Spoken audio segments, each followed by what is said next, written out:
Morning, Counsel. Good morning. May it please the Court. Todd Wallen on behalf of the appellant, BCML.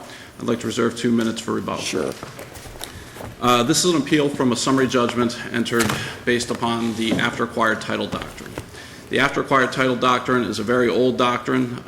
It was created in order to avoid fraud and inequity where a seller of property represents that he owns the property. The buyer believes it, pays the money for the property. The seller subsequently obtains the property and then denies the buyer's claim to the property, saying that the contract for sale was void. It also applies to mortgages, which is what we have in this case, and only in a mortgage situation. It's where the mortgagor makes the representation that is allegedly relied upon by the seller or by the lender to provide funding. There are a couple of fundamental principles that are important to understand when dealing with the after-acquired title doctrine. The first is that a mortgage, you can't mortgage what you don't own. A mortgage contract that's executed by someone who doesn't own the property to be mortgaged is void ab initio, and there's a lot of case law on that. The after-acquired title doctrine does not cure that defect. As the Supreme Court stated in Murray versus Newsom, the after-acquired title doctrine operates by way of estoppel and not by a direct transfer of interest, which the grantor did not have at the time of the conveyance. And why that's important is that what the appellee the position of the appellee has been that by acquiring title after the mortgage and after the representation in the mortgage, that somehow the defect, the void mortgage somehow was reanimated and became valid again. Surely you're not saying that the doctrine of after-acquired title does not apply to mortgages, are you? No, I'm not taking that position. But your position is that it only applies as between a mortgagor and a mortgagee and not those who take after? Correct. What happens is that the after-acquired title doctrine is a doctrine of estoppel. Estoppel, as we all know, is a personal doctrine. It's something that doesn't create an interest in property, but instead it bars somebody from making a specific claim. But isn't really the after-acquired, what you're referring to is when I am the person that says I hold property and I get a mortgage and it's less than what I really own, then I try and say I have even more property than I did. In this situation, mortgage is given, the deed, and it's all recorded. It's recorded for 2 years before anything happens. Neither of those parties have a problem. So where I'm having a problem is every case I saw, there was something intervening. Mm-hmm. There's nothing intervening here. So why doesn't it apply here? Here's why. Yeah. Because the after-acquired title doctrine operates by estoppel. The principles of estoppel have to be proved, and the principles of estoppel are that there was a misrepresentation of material fact and that there was justifiable reliance by the party claiming the estoppel. Neither element was proved below. All that the trial court found was, one, if you look at the order granting summary judgment, is one, that there was a mortgage entered, and that two, subsequently the mortgagor obtained title. There was no finding of a misrepresentation in the mortgage, and there was no finding of justifiable reliance. And I'd like to point but there would never be justifiable reliance, and therefore the premise that you base your entire argument on would appear to be invalid, even if we take it out of the context of mortgages and just apply it in general as between a grantor and a grantee. Successors in interest to a conveyance are also bound by this, what you've termed to be an estoppel, are they not? Successors in interest who are in privity. If there's privity of contract, so this really comes down to how we define privity, doesn't it? Right. Well, no, it doesn't, because I don't think we even need to reach that question. Why not? Because I think this issue is resolved on the justifiable reliance issue. And if you look at the Florida Supreme Court's case in Schottenstein versus Azam, it's a 2002 opinion in which the Supreme Court basically said that there are situations where there cannot be justifiable reliance when the representation is a matter of public record and can be verified as simply as looking up a title search on your cell phone. You can't justifiably rely upon a borrower's representation that they own a property if a title search that you can do on your phone will reveal the lack of truth to it. And so if there can't be justifiable reliance under those situations. But that would apply as between the mortgagor and the mortgagee as well, would it not? Sure. At the time that the mortgage was given, he said he was seized of the property, where a title search would have shown just the opposite. Exactly. And we don't know what happened here. Right. We don't. The mortgagor may well have done the title search. I mean, the mortgagee probably did do the title search, probably knew that he didn't have title, but decided to close anyway. We just don't have facts on that. Well, but and Schottenstein also goes against you, because they're talking about in the chain of title it's clearly revealed you've got this. Mm-hmm. And you do an examination and you say, wait a minute, they've gone for 2 years and everybody's going along on the same track. So all of a sudden you're coming in and saying, oh, okay, I've examined it, but it's not valid. That just doesn't work here, not according to Schottenstein and the other cases. This is where I'm going with the intervening. Everything I found to support your argument had something intervening. We don't have anything intervening here. We've got 2 years, and then, to be perfectly honest, it looks like a company coming along and saying, let me see if I can do an I gotcha, and do an I gotcha and take advantage of this. And it just, based on the doctrine, it just doesn't, I'm having a problem. Okay. 2 years go by before anything happens. Everybody's going along happy, saying, yes, I got a mortgage, it's for this, everything's fine. Mm-hmm. The problem with that is that, well, yeah, help me along here, yeah. Okay. When my client purchased the property, and again, it's not a direct purchase from the mortgagor, we didn't make a misrepresentation. We didn't validate the representation by signing a contract to purchase a property that said it's subject to a mortgage and say, okay, we're accepting that, and then denying it. What our title search would find is that at the time that this mortgage was executed, the mortgagor did not own the property, and therefore the mortgage is void. Except that the mortgage was recorded 5 days after the close, right? Right. So your search would also recorded about a month or two later. But no, it was in any event, that's really irrelevant. The point is that it was recorded long before you purchased the property. Is that correct? Correct. So title search would have revealed the recordation of that mortgage. It would have revealed the recordation of an invalid mortgage. And the application of the after acquired title doctrine as between the mortgagor and the mortgagee would mean that the mortgagor was in fact seized of the property and he couldn't deny the existence of his full title, right? Between the mortgagor and the mortgagee, yeah, right. Yes, between those two parties, there would be an inability to assert that sort of claim. And how much did your client pay in doc stamps when he purchased the property? Well, that's not clearly revealed on the record, and it's not something that the amount is not below. The amount of the doc stamps is not revealed, or the amount paid for the property? Well, the amount of doc stamps. This was to get off of what's in the record, there was a multi-party or property transaction going on. So the amount of the doc stamps doesn't necessarily reflect the true amount that was paid. And what was the amount of the doc stamps? Is that in the record? I believe it is. How much was it? Well, I believe there's an assertion as to what it was. I'm not positive what. A couple of dollars? It's possible. But the fact of the matter is that we don't know that Wilmington Trust, this mortgage has been assigned twice and purchased twice. Right. We don't know that they're not in the same position where they took a look at this and said, oh no, there's a defect in this mortgage. There's a serious problem with this, and we're only paying pennies on the dollars to acquire it. So when they say that we're the one trying to get a windfall, they may well be getting the windfall as well. And I think that to focus on that really is aren't you arguing in a circle here? Because your client, you're saying your client looked at it and said, aha, there may be a problem. I'm going to try and do a windfall on this. But we still have the mortgagor and the mortgagee who say, hey, everything's fine. 2 years down the road, this happens. I mean, aren't you going in a circle here? You're saying, what you're telling me is your client was saying, look, there may be a defect. Let me see if I can take advantage of this.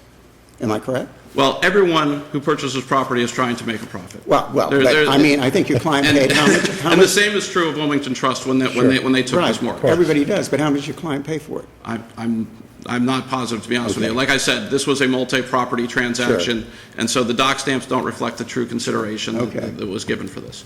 Okay. Is there not a line of cases that premises the after acquired a title doctrine not simply on aspects of or principles of estoppel, but on the covenants of title that are made at the time of the grant?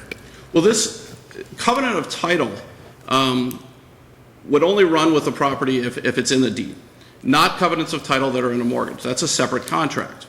And we But cited it's a the case where- operative contract that's at issue here, is it not? What's that? It is the operative contract that The is at mortgage is issue. the operative contract. And you're suggesting that such a covenant or a warranty of Doesn't- title would not run with Correct, the would land? not run with the land. A covenant that's in the deed runs with the land and binds subsequent purchasers. A covenant in a separate contract such as a mortgage does not run with the land. And there's a case doesn't- that stands for the Yes, and we cited proposition? in the reply brief. It is? Yes. That the after-acquired title doctrine does not apply to mortgages where the No, mortgage not is... the after acquired title, but the covenants that are not contained in a deed don't. Right, that's, I was going to finish my question if I could. That the after-acquired title doctrine does not apply to mortgages where the covenant of title is contained in the mortgage is opposed to a separate deed. Correct, correct. The only way that it runs with the land to subsequent purchasers is if they somehow acknowledge it or are in privity to it, i.e. by signing a contract by the grantor where they acknowledge the existence of the mortgage. And your argument is that there is no privity in this case? Correct. If we decide that that's incorrect as a matter of law, and that in fact you are in privity, you would concede that you would lose? No. Tell me why you would Absolutely not not. concede that. Because of the justifiable reliance. And I think after the Schottenstein case, I think that there is room to question the continued vitality of the after-acquired doctrine altogether. I don't think that a mortgagee can justifiably rely upon a representation of a borrower in a mortgage contract where the title search would say something different. That's why we have title insurance. That's why we have closing instructions to closing agents. The remedy is against them. They probably, and we don't know what the facts are, and that's why summary judgment should be reversed. We don't know what the facts are. We don't know that this lender didn't say, you know what, we know you don't have title, we know that this is wrong, but we're going to close anyway. Maybe they had some other reason, some deadline they needed to meet. But the fact of the matter is they can't claim justifiable reliance under that sort of situation. And so, and if you look at not just Schottenstein, but the Cahill versus Chelsea case, it's a First District case, 1966. I think it's a second. Is it second? You're right. I think so. You're right, Second District. It says, under Head Note 3, that the fact that the grantor and grantee are equally cognizant of the grantor's actual title may affect or preclude operation, basically, of the after-acquired title doctrine. Right. And that's exactly the situation we have here. Well, we probably have here. We don't know because no facts were presented. But all of these cases, even going back to Murray versus Newsom, 1933 Supreme Court case, they say, hey, when you looked, you were on notice, you were aware of this problem. Therefore, you just can't come in and say, okay, it's not valid. You were on notice. I mean, Newsom talks about it. All of them talk about it. Who was on notice? The person trying to come in and take under the title. They're on notice. And Newsom, the case you talk about too, it talks about they were again in a situation, they both knew or were charged with knowing after the death under the law she had only a life estate because you look at the title. And that's where I'm having a problem here. I go back to, I understand what you're saying, but I think it more applies to the mortgagee-mortgagor type of situation because you don't have anything intervening for 2 years. These two people, these two entities said, okay, give me the mortgage. Okay, 5 days later, we get title. 5 days later, we put it, it's all recorded. It's all recorded. And we go along for 2 years. As to each other, we're fine. So now all of a sudden you come along and say, yeah, but there may be a little bit of a defect. Let me see if I can It's go not a and little take bit of a advantage. defect. It's a void mortgage that's recorded. And there's nothing in the record for subsequent purchasers to see, oh, everything was fine for 2 years and payments were being made. I don't know, the payments were being made for those 2 years.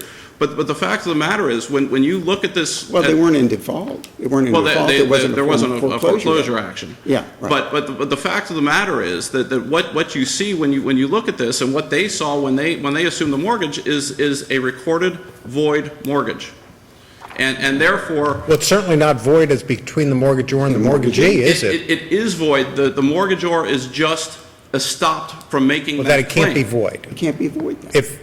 If in fact it can be enforced, then it cannot be void ab initio as between the parties, right? No, I disagree with that. I think that what that does is an estoppel is a defense to the mortgagor's claim. The mortgagor is barred from saying that the mortgage is void, but that doesn't mean that the mortgage isn't void. So it's a subtle distinction as to how estoppels operate. So if you had bought the mortgage directly from the mortgagee, you The would mortgage? be from Mortgagor? no. Oh, the mortgage. From if you bought the mortgage, right? If the initial mortgagee sold it to you, you would not be bound by the after acquired title. Is that your position? Correct. It'd be void. I It would be you would be buying a void mortgage that is unenforceable. I could enforce it against, well, You couldn't. against the mortgagor. You could. Yeah, the mortgagor. Okay. So because you're in privity with the mortgagee. No, because I'd be in privity with the mortgagee. There's privity between the mortgagee But and the subsequent person. where's your justifiable reliance if you know that the mortgage was recorded, right? That's an excellent point. Actually, they would have a hard time with justifiable reliance Right. because they would know that the mortgage was void at the time and they would negotiate a lower price for that. Right. For the assumption that the mortgagor either won't contest it or something like that. But that's a matter of contract between them, and that's why they would be I'm done. trying to test your very I understand, hypothesis. and I'm trying to. I told you here, and Okay. I'm going down the logical path here.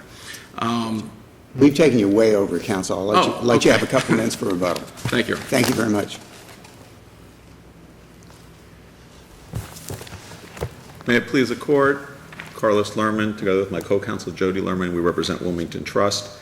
Your Honors, as all your observations indicated, this is precisely why the doctrine of after acquired title exists. It's a curative doctrine to protect a party who receives a conveyance or mortgage at a time when the grantor didn't have title but gets title later. But you agree that it's a principle of estoppel, do you not? Sure. And would you agree that principles of estoppel require a demonstration of reliance, detrimental reliance? The reliance in this case is either the granting of the mortgage or the acceptance of the deed, and the representation, and the cases say it's in the nature of estoppel. There's a lot of principles in the nature. There's equitable estoppel, there's promissory estoppel. After acquired title is a legal common law created doctrine that's based on estoppel, because there is a representation made as to title at the time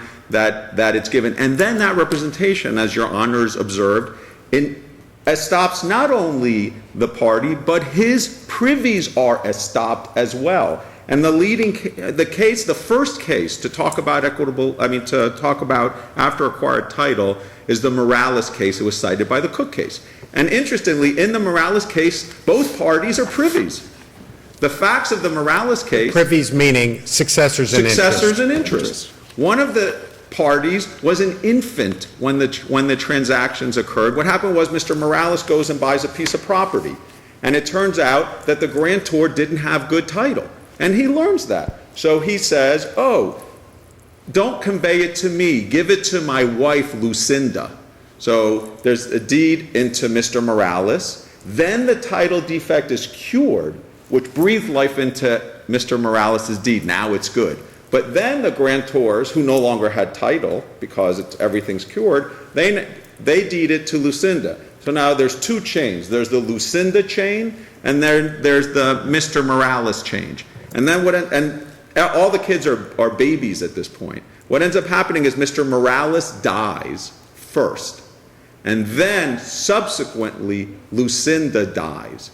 And the plaintiffs in that case, or actually the defendants in that case, were the people who bought from the estate of Lucinda.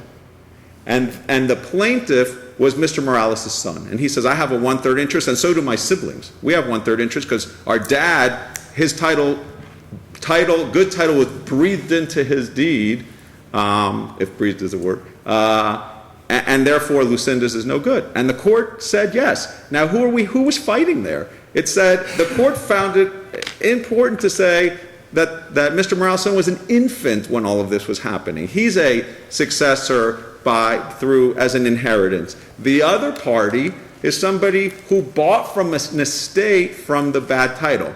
So what happens is that, and in that case the privies were, and the estoppel operates against these privies.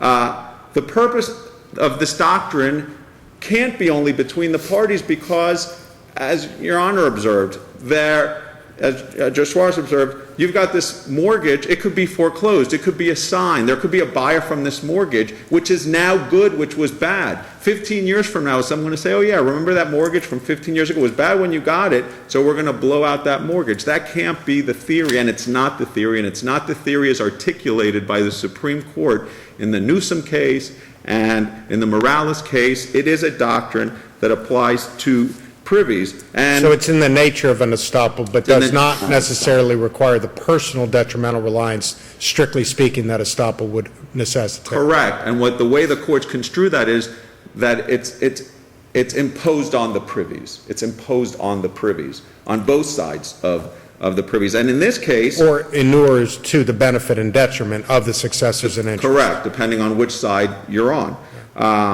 So as far as, what counsel is doing is, what the BCML, the successor interest, and Your Honor noted there's 2 years that nothing happened. This whole problem was cured in 2 weeks. There was a mortgage on July 11th, there was a deed on July 16th, and then the title agent recorded both at the same time. Then nothing of record happened. So now we are fixed, and according to the doctrine of after-acquired title, we are fixed forever. It's fixed. Anyone who looks in the records would know maybe there was a problem initially. Correct. And now cured by after-acquired title. And the world of title examiners is relying on this when they're insuring titles, allowing closings to occur that aren't insured by a title policy. Anybody examining that title would reveal that title is good. Now what happens? 5 years later is when BCML buys a property. They're going to a $35,000 lien foreclosure sale by Murano Grand on a property that's worth probably close to $1 million. They go bid at that sale. When they look at title, they say, this Malicic, he didn't own it, but when he gave the mortgage, but you know what? He got title, and that was cured. And their title comes from Malicic. He didn't pay his condo lien, and the condo association foreclosed and gave him a deed. They are estopped to challenge the validity of our mortgage, just like Mr. Malicic would be estopped to challenge the validity of our mortgage, because they're a privy to him. And we are an assignee. We're actually an assignee of the original lender, and we would be the privy who's entitled to the benefit of that estoppel.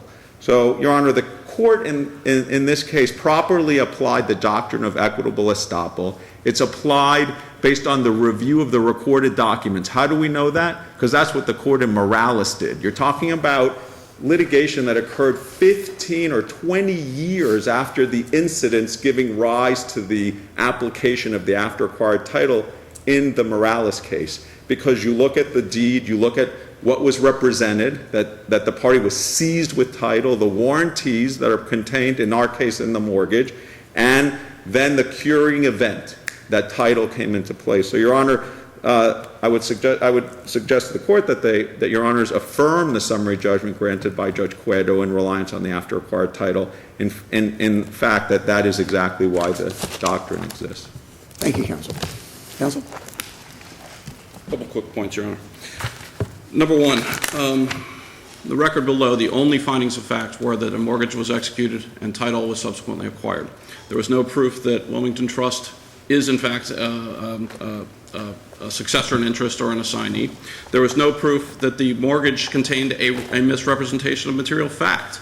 This is not a typical situation where a purchaser or a mortgagor goes and says, hey, I own this property, give me money.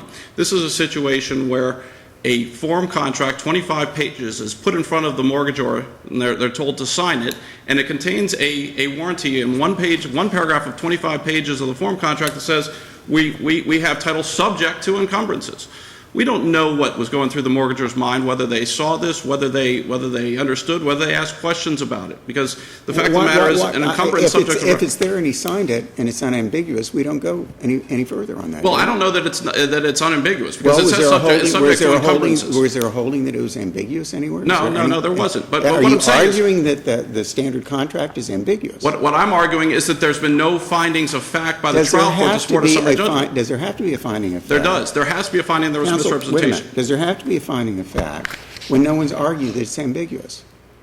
No one's argued it's ambiguous. Now you're coming up and you're saying that, well, there could be an ambiguity in that clause, therefore that needs to go to the intent of the signer. What No I'm one's arguing raised is that that the elements of estoppel, the proof that's required was not found by the trial court. There was no offering to show that this was a material misrepresentation. We don't know what happened. There was no showing of justifiable reliance. There was no showing of reliance at all. For all we know, the lender knew and understood that the mortgagor didn't own the property and decided to close anyway. And if that's so, the estoppel doctrine Did you argue cannot that apply. below?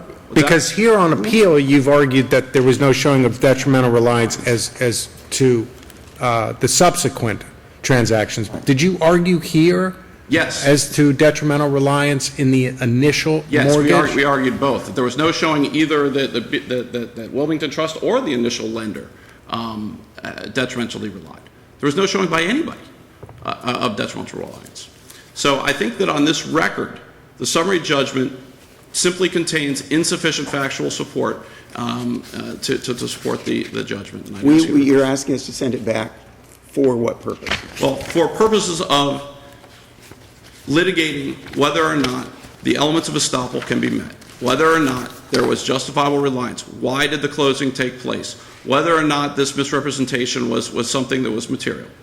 Can you point me to a case that says you got to do that in this type of situation? Well, I think any of the cases that talk about proof of an estoppel, just like any proof of fraud, require certain elements. And if they're not proved, you No, cannot. I'm talking about an after-acquired deed situation. Well, the like fact of the this. matter is there aren't that many after-acquired title I know, cases. but And can the you- reason for that is because the doctrine's antiquated, and because you can't rely upon misrepresentations of the Is record. the doctrine still good?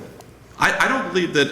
I'm not sure that it is. Can you point me After to the a- can you point me Stein to a case, I don't think it is. Can you point me to a case that says this doctrine has either been overruled I implicitly or can't. But the explicitly? Supreme Court has said that if you cannot justifiably rely upon representations that are clearly reflected in the chain of title in the record, and that's exactly what they're trying to do. They're trying to say you misrepresented something that could have been verified on their cell phone. And therefore, after that, the whole purpose of the doctrine was set up at a time when you could make a misrepresentation and someone could justifiably rely upon ownership of a property. It's not so anymore. That's why title searches occur. That's why we have closing agents. That's why we have title insurance for these sorts of things. And so Justifiable, But that justifiable, doesn't- go ahead. I'm sorry, but yes, we have all these ways of verifying things, but that's why you have title insurance, because mistakes are made in title searches, correct? correct. So, I mean, And that's who you make your claim against. Justifiable reliance on whose part? Who do you want to go back and have evidence as to whose justifiable Well, reliance? I think that there has to be justifiable reliance at a bare minimum on the initial lender, but also on behalf of Wilmington Trust. Wilmington Trust needs to show that in order for them to assert an estoppel defense, they have to prove that they've been aggrieved. Okay. Thank you very much, Thank you. Counsel. Thank you all. Appreciate it.